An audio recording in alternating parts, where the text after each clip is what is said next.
Bismillahirrahmanirrahim. Assalamualaikum warahmatullahi wabarakatuh. Innal hamdalillah nahmaduhu wa nasta'inuhu wa nastaghfiruh wa na'udzu billahi min shururi anfusina wa min sayyiati a'malina. May yahdihillahu fala mudilla lahu wa may yudlil fala hadiya lahu. Allahumma shalli wa sallim wa barik ala Muhammad wa ala alihi wa ashabihi ajma'in. Jamaah semuanya yang dimuliakan oleh Allah, jamaah Masjid Baitul Maghfirah Pekan Badar, semoga kita semuanya selalu dalam redha Allah dan menjadi ahli jannah. Kita lanjutkan pengajian kita. Alhamdulillah pada malam ini telah sampai pada surat Al-Baqarah ayat 195.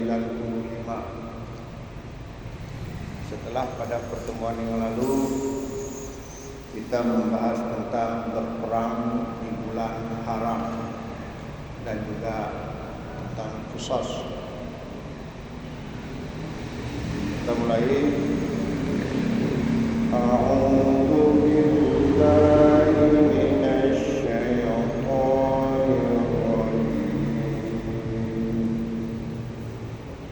Bismillah.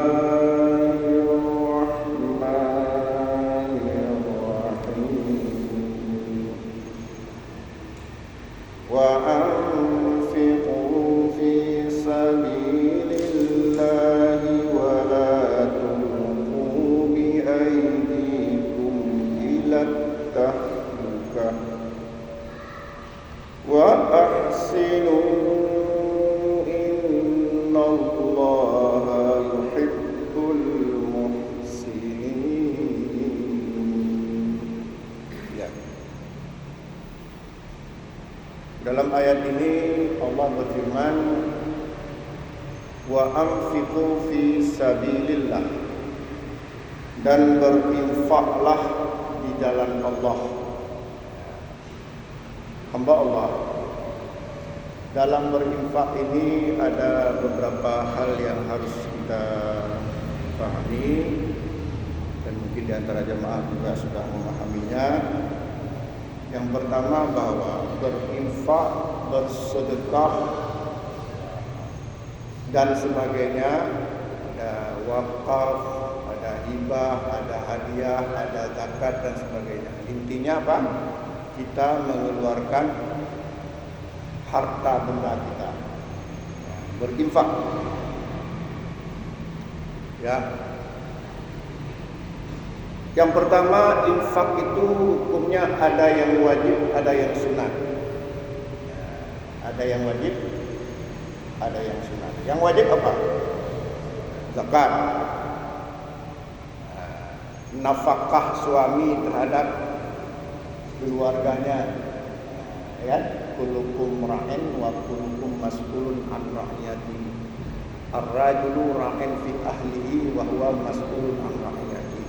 Laki-laki itu pemimpin dalam rumah tangganya, ya, dan dia akan diminta pertanggungjawaban. Memimpin di sini maknanya termasuk memberi nafkah.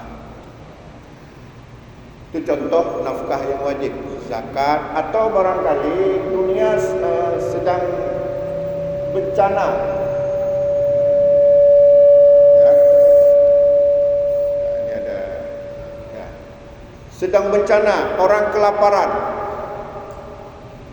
ya, orang masyarakat, orang-orang kelaparan, maka itu infaknya sudah infak wajib. Apa makna wajib? Makna wajib harus kan dikerjakan berpahala, ditinggalkan berdosa. Maka itu nggak perlu rayu-rayu, wajib ambil. Sama seperti zakat, tidak perlu tolonglah Pak beri zakat. Enggak, ambil, paksa. Kenapa? Zakat hukumnya wajib. Ya. Nah itu. Kemudian ada infak sunat. Apa contohnya? Sedekah, infak kayak celeng-celeng apa namanya? Tabungan amal. Itu hukumnya sunat. Itu yang pertama dari sisi hukumnya. Jadi infak itu ada hukumnya wajib, ada hukumnya sunnah.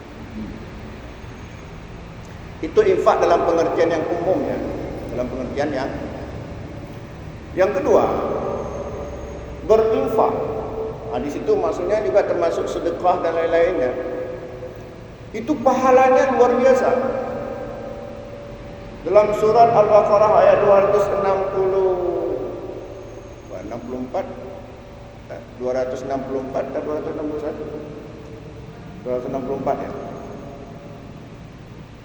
Masalul ladzina yunfiquna amwalahum fi sabilillah kamathali habbatin ambatat sab'a sanabil fi kulli sumbulatin mi'ata habbatin.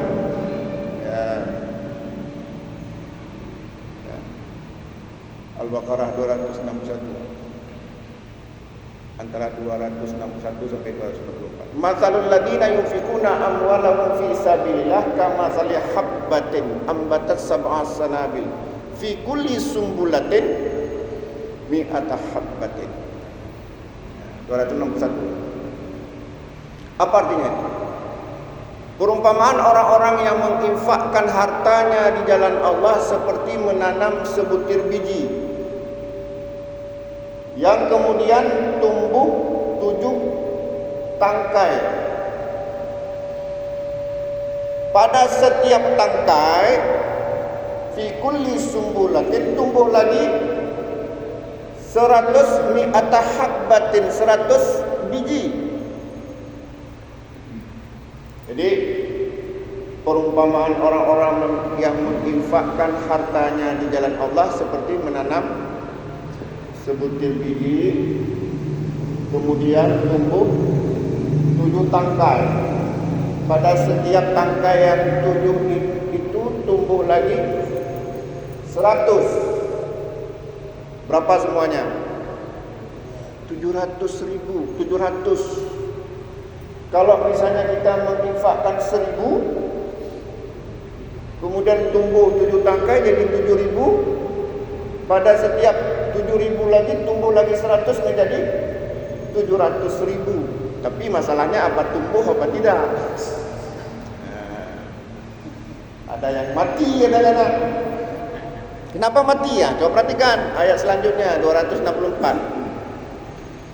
Ya ayyuhalladzina amanu la tubtilu shadaqatikum bil manni wal adha. Wahai orang-orang yang beriman, janganlah engkau menghapuskan pahala sedekahmu karena menyebut-nyebutnya dan menyakiti hati yang menerima. Kalau kita suka menyebut-nyebut, bukannya tumbuh dia, mati ya bijinya. Ya. Atau barangkali tumbuh enggak 7, mungkin hanya 2. Makanya para ulama mengatakan ya 700 itu maksimal. Jadi kan tadi, wahai orang-orang yang beriman, janganlah engkau menghapuskan pahala sedekahmu karena menyebut-nyebut dan menyakiti hati yang menerima. Ya ayyuhalladzina amanu la tubtilu shadaqatikum bil manni wal adha. Ya. Wahai orang beriman, janganlah engkau menghapuskan pahala sedekahmu karena menyebut-nyebutnya dan menyakiti hati yang menerima. Gimana menyebut-nyebutnya? Kalau bukan saya yang bantu, nggak selesai masjid ini, nggak selesai jalan itu. Macam-macam lah, banggakan. Masih ingat dulu waktu kita bahas hadis tentang seorang laki-laki didatangkan, warajulun wasa'allahu alaihi wa a'tahu min asnaf. Masih ingat dulu seorang laki-laki yang Allah luaskan rezekinya, kemudian Allah bukakan pintu-pintu rezeki, ya, min asnafil amwal kullihi, dari berbagai macam jalan rezeki. Tapi akhirnya dia, apa kata Allah? Kadzabta fa innaka amilta li ayyuqala jawadun. Sesungguhnya kamu dulu beramal berinfak di jalan Allah di dunia itu karena kamu ingin dianggap sebagai orang yang dermawan. Ini sudah pernah kita bahas pada pertemuan.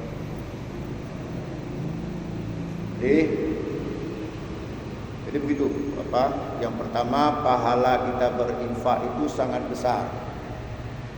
Bisa sampai 200.000 kalau kita hanya menginfak. Padahal kita menginfakkan 1.000 tank punya, tapi bisa jadi pahalanya 700.000. Itu pahalanya. Apalagi kalau kita menginfakkan 1 juta. Jadi yang pertama. Yang kedua, berinfak itu sebelum mati, bukan setelah mati, bukan setelah meninggal. Apa dalilnya? Dalilnya itu surat Al-Munafiqun ayat 10. Nah, coba kita perhatikan. Wa anfiqu fi sabilillah. Surah Al-Munafiqun ayat 10. Wa anfiqu mimma razaqnakum min qabli ayatiya ahadakumul maut fayaqula rabbi laula akhartani ila ajalin qarib fa asaddaqa wa akum minas sholihin. Apa artinya ini? Wa anfiqu mimma razaqnakum min qabli ayatiya ahadakumul maut. Berinfaklah, kata Allah, oleh kalian dari rezeki yang Allah berikan sebelum datang kematian, bukan setelah datang kematian. Fayaqula, orang-orang yang sudah terlanjur mati, fayaqula, mereka mengatakan, fayaqula rabbi laula akhartani ila ajalin qarib, ya Allah, seandainya engkau bisa menangguhkan kematianku sebentar saja. Mau ngapain? Ya, rabbi laula akhartani ila ajalin qarib, ya Allah, seandainya bisa engkau menangguhkan kematianku sebentar saja. Mau ngapain? Fa asaddaqa, aku ingin bersedekah. Wa aku minas sholihin, aku menjadi orang yang saleh. Ingin beramal saleh. Itu artinya apa? Setelah mati nggak bisa lagi kita bersedekah. Kalau nggak berlaku ayat ini. Makanya dalam ayat selanjutnya Allah berfirman, ya, Al-Baqarah 272. Wa ma anfaqtum min syai'in, bukan. Apa? Ya. Ya, wa ma anfaqtum, sudah lupa ayatnya. Li anfusikum, apa saja yang kamu infakkan itu untuk diri kamu sendiri. Untuk diri kamu sendiri, bukan untuk orang lain. Nah, itu dia. Jadi berinfak sebelum mati. Contoh gini. Ada orang ketika di dunia kaya sekali dia, hartanya banyak, uangnya miliaran, ya, uangnya miliaran, tapi nggak mau bersedekah sedikit. Datang orang ke rumah, Pak, bantulah masjid ini kita 100 sak semen. Mana pakai? Nggak mau, bukan dari mana? Nggak mau dia. Jangankan 100 sak, 1 sak pun nggak mau dia. Uangnya banyak, miliaran, bahkan mungkin triliunan. Tiba-tiba mati dia. Oleh anaknya dia ambillah uang bapaknya 1 miliar dikasih beli semen tadi. Apa bisa seperti itu?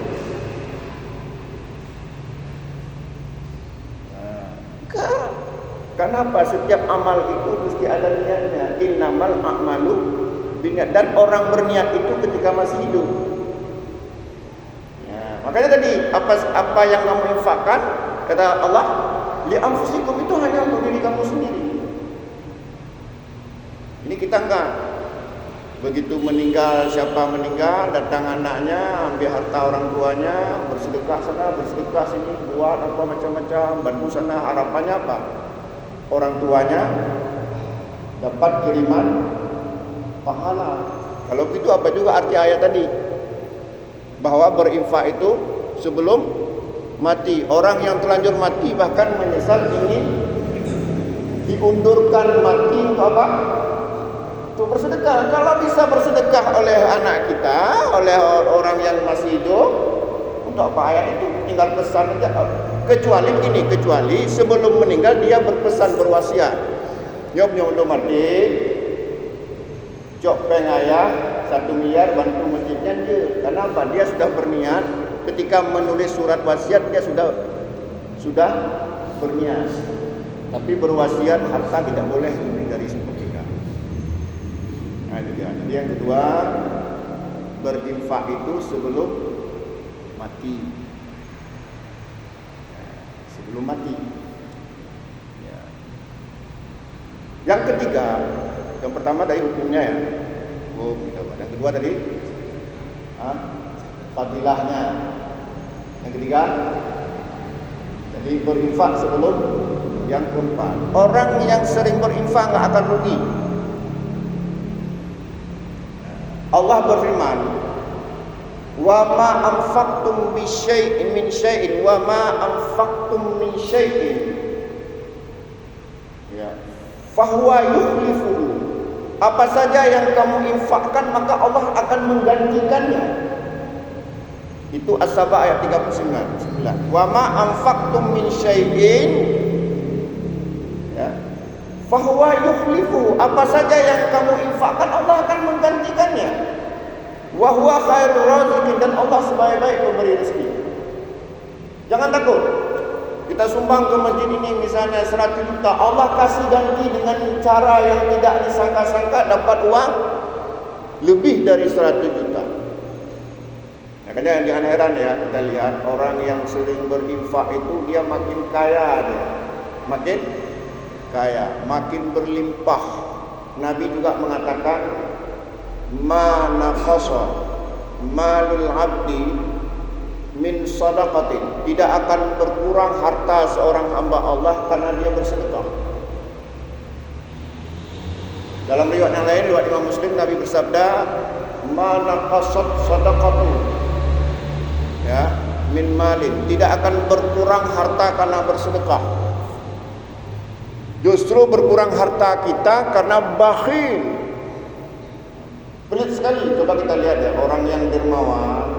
Saya pernah beberapa orang saya lihat, orang yang rajin bersedekah, bersedekahnya kadang-kadang tidak tanggung-tanggung, hartanya makin berlimpah, hartanya makin melimpah, luar biasa, dagangannya makin laris. Saya pernah menemukan orang seperti itu. Dia infakkan nggak tanggung-tanggung, satu toko diinfakkan,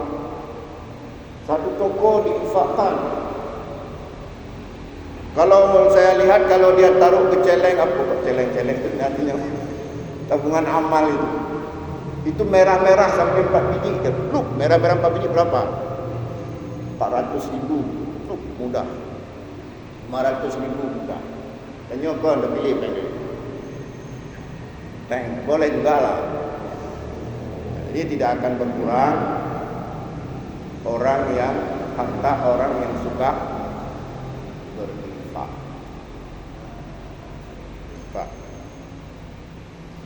Jadi kira-kira seperti itu masalah menginfakkan harta, ya. Kemudian kita lanjutkan hadis ayat ini, wa anfiqu fi sabilillah, berinfaklah di jalan Allah, sebagaimana yang sudah kita jelaskan tadi. Nanti akan kita pertajam ketika ada yang bertanya. Wala tulqu bi aydikum ila tahlukah, dan janganlah kamu mencampakkan diri kamu sendiri ke dalam kebinasaan dengan kedua tanganmu. Nah, ini gimana nih? Kedua tangan kan? Contoh maaf ya. Rokok pakai satu tangan apa dua tangan? Dua jari ya. Terus menerus rokok sampai paru-parunya bolong. Ada orang meninggal karena paru-parunya bolong karena merokok. Kira-kira termasuk nggak ayat ini? Ya. Padahal Allah mengatakan janganlah kamu mencampakkan diri kamu sendiri dalam. Udah tahu kita sakit tapi kuat merokok. Dilarang makan kambing yang darah tinggi, justru makan bakar beli. Ya, kita membinasakan diri sendiri. Membinasakan diri sendiri. Dan ini sudah pernah kita jelaskan ketika kita menafsirkan tentang ayat tentang mendalimi diri sendiri. Ya, masih ingat ya? Ketika kita menjelaskan ayat tentang mendalimi diri sendiri. Ya, ini kan sudah pernah kita bahas, kita lanjutkan aja. Wa ahsinu, dan berbuat baiklah. Innallaha yuhibbul muhsinin. Sesungguhnya Allah sangat menyukai orang yang berbuat baik. Ya. Ini orang Allah yang sangat suka berbuat baik. Nah, baik ini ingat bukan menurut akal dan perasaan. Baik itu menurut Allah dan Rasulnya. Baik itu juga ada berbagai istilah. Istilah yang paling umum itu adalah hak. Allah berfirman, al-haqqu min rabbika wa la takunanna minal mumtarin. Kebenaran itu dari Tuhanmu, jangan kamu menjadi orang yang ragu-ragu. Nah, kebaikan itu juga bermakna kebenaran. Jadi kebaikan itu bukan menurut pikiran kita, bukan menurut perasaan kita. Jangan kita yang menurut perasaan saya baik, kecuali hal-hal yang bersifat keduniaan. Ya. Nah, misalnya ini nampaknya baik ini piran tiang itu seperti ini. Itu tidak apa-apa karena itu berhubungan dengan keduniaan. Tapi kalau berhubungan dengan agama, apalagi menyangkut halal haram, itu nggak boleh menurut pikiran atau menurut perasaan. Nah itu, ya. Kemudian, ya, ada dalil-dalil khusus dan dalil-dalil umum tentang kebaikan, tentang ihsan. Kalau dalil umumnya apa? Wa yuhillu lakumut thayyibah wa yuharrimu 'alaikum wa yuharrimu 'alaihi al-khaba'ith. Allah menghalalkan yang baik-baik, mengharamkan yang buruk-buruk. Artinya apapun yang baik menurut ilmu pengetahuan dalam hal dunia ya, maka itu halal. Apa saja yang buruk menurut ilmu pengetahuan itu haram. Dalilnya dalil umum itu. Contoh tadi, ya, merokok baik nggak? Merokok. Kalau kita baca di bungkus rokok apa ditulis? Baik atau buruk? Sebenarnya, ya, itu dalil umum. Kalau dalil khususnya apa? Nah, contoh dalil khusus begini, ya. Innamal khamru wal maisiru dan seterusnya. Innamal khamru, sesungguhnya khamar, dan seterusnya rijsun min amali syaitan. Sesungguhnya khamar itu hukumnya apa? Haram, termasuk perbuatan syaitan. Kalau sudah khamar itu sudah khusus. Artinya apa khamar itu? Minuman yang memabukkan. Itu termasuk dalil khusus. Terus bagaimana dengan hukum selain mereknya khamar, seperti bir misalnya, apalagi nama-nama minuman keras, ya, whisky, apalagi. Kalau di masa Nabi khamar, kalau sekarang apa mereknya? Whisky, bir, atau makanan yang memabukkan, atau narkoba, ganja dan sebagainya. Ada enggak dalam Al-Quran? Tidak ada. Tapi walaupun tidak ada dalil terperinci tentang khamar tadi. Apa kata Nabi tentang khamar ini? Ma askara kasiruhu faqaliluhu haramun. Apa yang kalau banyak memabukkan maka sedikit pun dia juga haram. Kullu muskirin khamrun wa kullu khamrin haramun. Ya, kullu muskirin khamrun, setiap yang memabukkan masuk kategori khamar, baik minuman maupun makanan. Wa kullu khamrin, dan setiap khamar haramun, hukumnya haram walaupun sedikit. Ma askara kathiruhu faqaliluhu haramun. Apa yang kalau banyak memabukkan maka sedikit juga dia haram. Ya. Kemudian dari ihsan ini oleh para ahli fikih ya digunakanlah sebagai salah satu metode dalam mengeluarkan hukum Islam yang disebut dengan istihsan. Pernah dengar istihsan? Ya, istihsan itu apa? Istihsan itu ya mengeluarkan hukum ya yang berbeda hukum itu dari hukum yang sebenarnya dengan menggunakan qiyas.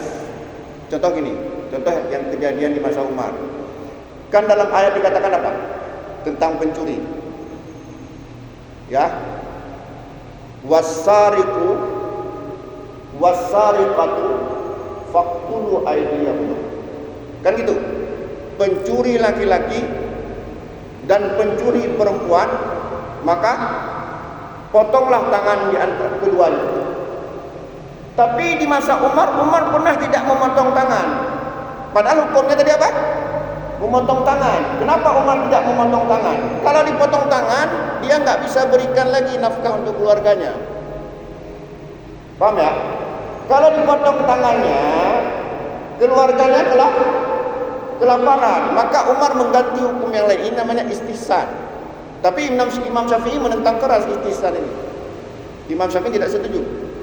Karena dikhawatirkan nanti bercampur dengan hawa nafsu. Ya. Dan lain-lainnya. Kembali lagi mengenai infak tadi. Nah, kemudian kita hubungkan dengan niat yang sudah kita bicara pada pertemuan yang lalu. Mana yang sebaiknya kita berinfak itu? Terang-terangan atau sembunyi-sembunyi? Dua-duanya boleh ya? Dua-duanya boleh, sebagaimana Allah menjelaskan dalam surah Al-Baqarah 278.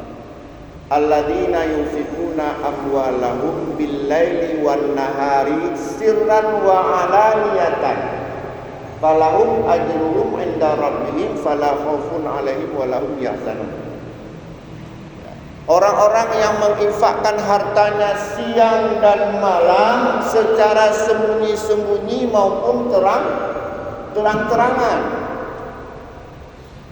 maka Allah akan memberikan pahala kepadanya, tidak ada kekhawatiran atas mereka dan tidak pula bersedih hati. Makanya kalau kita susah-susah, sedih-sedih hati, berinfaklah, maka kesedihan itu akan hilang. Ini ayatnya. Ingat ya. Alladzina yunfiquna amwalahum bil-laili wan-nahari siran wa alaniyatan falahum ajruhum 'inda rabbihim fala khaufun 'alaihim wa lahum yahzanun.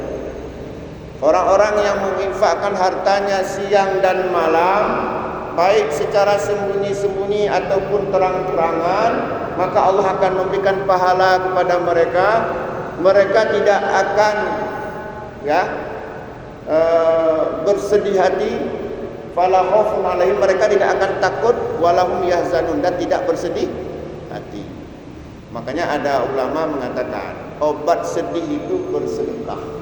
Jadi kalau kita sedih-sedih sedih macam-macam penyebabnya, kadang-kadang naik nak lewinau banyak-banyak bersedekah, kesedihan itu akan hilang. Fala khaufun 'alaihim wa lahum yahzanun. Tapi mana lebih baik? Artinya kan boleh secara sembunyi-sembunyi, boleh secara terang-terangan. Mana yang lebih baik? Ya, jelas secara sembunyi-sembunyi. Ya. Apa dalilnya? Allah berfirman. Ya. Surah Al-Baqarah ayat 220 ya. In tubdu as-sadaqati fana'immahi, jika kamu menampakkan sedekahmu, maka itu baik. Maka itu baik. Kemudian wat tuhfuha, fatuhfuha wa tuhtuha, ya, al-fuqara'a fahuwa khairul lakum. Tapi jika kamu sembunyikan sedekahmu, wa in tuhfuha, jika kamu sembunyikan sedekahmu, wa ta'tu al-fuqara'a, kemudian kamu berikan kepada fakir miskin, fahuwa khairul lakum, maka hal itu lebih baik bagi dirimu. Jadi apa tadi?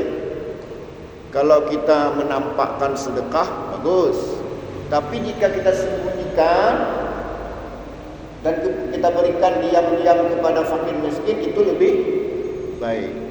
Masih ingat dulu pernah saya jelaskan 7 golongan manusia yang mendapat perlindungan dari Allah. Di antaranya apa? Ingat dulu.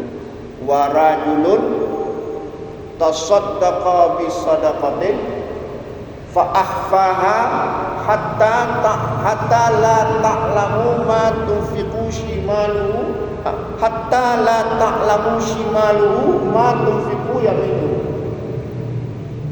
Di antaranya apa? Seorang laki-laki yang berinfak dengan sedekah dan menyembunyikannya, sehingga tangan kirinya tidak mengetahui apa yang diinfakkan oleh tangan kanannya.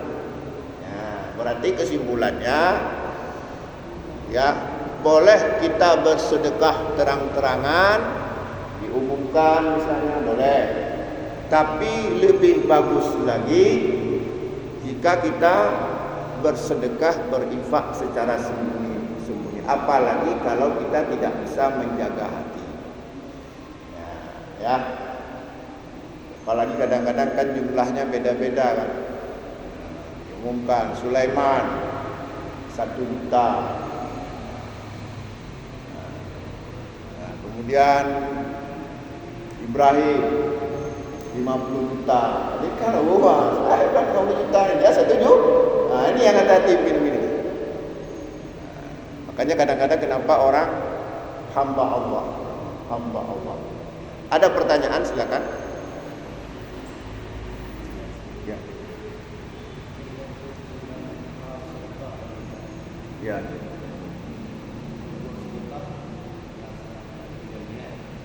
Ya. Ya.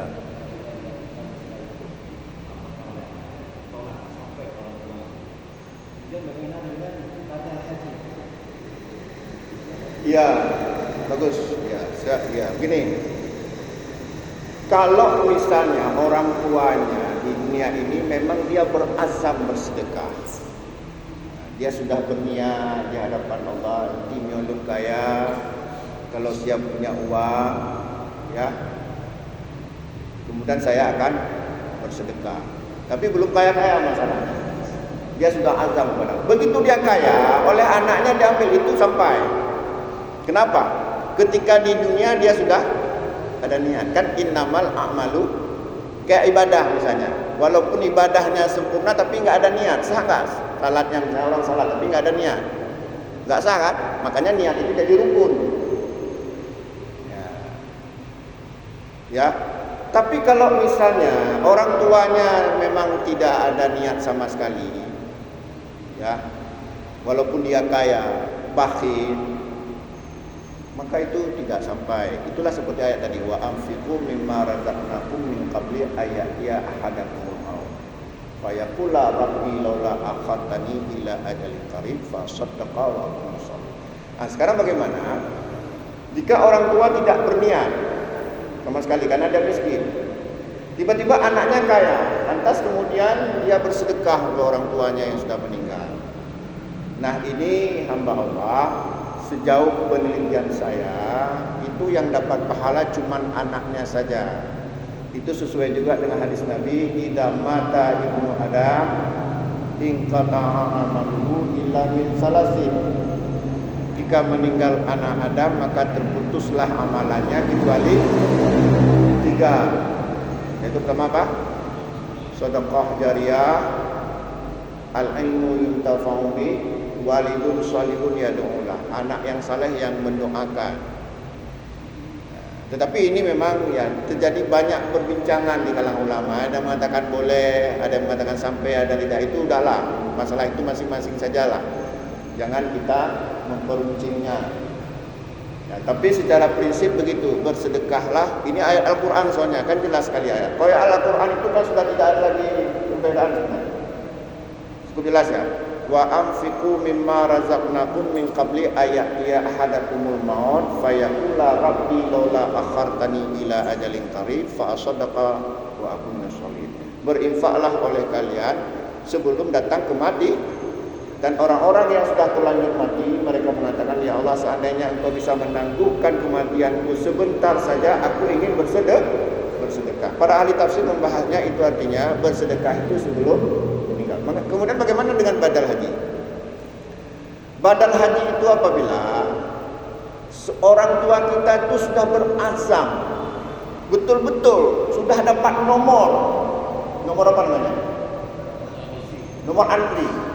Meninggal dia, itu boleh dibadalkan, itu nggak ada khilaf di kalangan ulama. Tapi kalau dia nggak ada sama sekali, nggak terpikir malah berhaji karena nggak mampu, itu menurut yang rajih di kalangan ulama itu tidak bisa dibadalkan. Kenapa? Tadi berhubungan tadi dengan niat.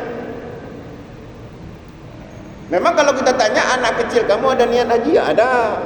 Tapi niat yang dimaksudkan di sini niat yang azam. Makanya mengenai tadi ya sedekah tadi, sedekah bagi anak orang tua yang sudah meninggal, itu para ulama mengatakan hadis tentang bersedekah itu ditanya kalau soal itu kaitannya dengan nadar. Nadar. Maka nadar itu memang harus wajib ditunaikan oleh anaknya.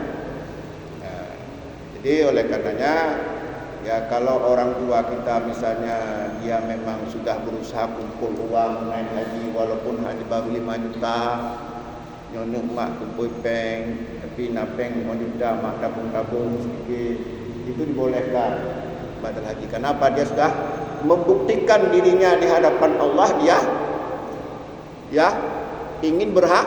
Apa buktinya tadi? Dia sudah menabung walaupun belum sampai, dibantu oleh anaknya. Tapi kalau nggak ada sama sekali, contoh misalnya begini, ada orang misalnya kaya sekali di dunia ini, jangankan naik haji ke mana, ke Mekah, keliling dunia pun mampu dia. Tapi kita bilang, Pak naik haji, hana hutan lu naik haji. Daripada naik haji lebih bagus ke Bali kan. Tak meninggal dia. Setelah meninggal anaknya tiap tahun membadalkan haji. Ya, ini nggak bisa seperti ini. Di dunia aja dia nggak mau berhaji. Ketika masih hidup nggak mau berhaji. Setelah meninggal tiap tahun anaknya mau. Ini nggak bisa. Nanti terkesan seolah-olah agama Islam ini feodal, yang kaya banyak pahala masuk surga, yang miskin. Nah, jadi oleh karenanya innamal a'malu binniyat, innamal a'malu binniyat wa innamal likulli imri'in ma nawa. Itu yang bisa saya jawab. Ya, tentu saja ada perbedaan di masyarakat. Perbedaan itu silakan. Apalagi hal-hal kecil seperti itu jangan membuat kita jadi terpecah. Yang penting kita punya dalil masing-masing, punya alasan syar'i masing-masing. Jangan kita mengklaim kita pasti benar. Yang kamu komenan, hau dah nyonyo yang betul, yang lain talah, yang lain tak betul, ini yang berbahaya. Kita pengajian kita tidak seperti itu. Kita hanya mengemukakan alasan. Jika cocok, silakan. Tak cocok, tidak apa-apa. Karena kita sebagaimana sudah kita jelaskan, berat pertanggungjawabannya di hadapan Allah jika kita ternyata mengajarkan sesuatu yang ternyata salah, menyesatkan. Itu surat Al-Ahzab 66, 67, 68. Sudah habis itu. Mudah-mudahan karena sudah azan, mudah-mudahan ada manfaatnya. Aqulu biqouli hadza fastaghfiruhu innahu ghafurur rahim. Wassalamualaikum warahmatullahi wabarakatuh.